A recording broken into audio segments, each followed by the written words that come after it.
श्री गोपाळ कृष्ण भगवान की जय। लीळा नंबर 535 उमाईसा प्रति प्रात काळचे महत्व निरूपण। उमाईसा आणि अवढळ भट लिंगाच्या देवळात झोपलेले होते। सर्वज्ञ पहाटेला शौचाला जाऊन आल्यानंतर तेथे आले तेव्हा अवढळ भट बसलेले होते। उमाईसा झोपलेली होती। अवढळ भट म्हणाले, उमे उमे, सर्वज्ञ आले। मग उमाईसा उठली, सर्वज्ञांना दंडते घातले, श्रीचरणा लागली।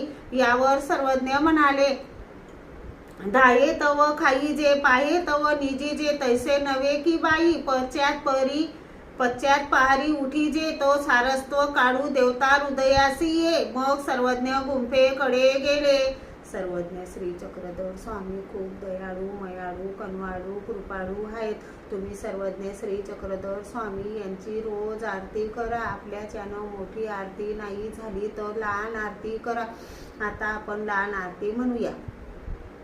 आरती प्रभु मेरे तन मन धन की दीजो प्राप्ति मुझे अपने चरण की और तेरे से कुछ नहीं मंगना। मैं बंदे का सवाल इतना गुनेगार प्रभु मैं तेरे चरण का। तेरे बिना मुझे डर नहीं किसका। हाथ जोड़ कर कहो आबा कुमार जी, गुना माफ कर लो मेरे अरजी। आरती प्रभु मेरे तन मन धन की दीजो प्राप्ति मुझे अपने चरण की।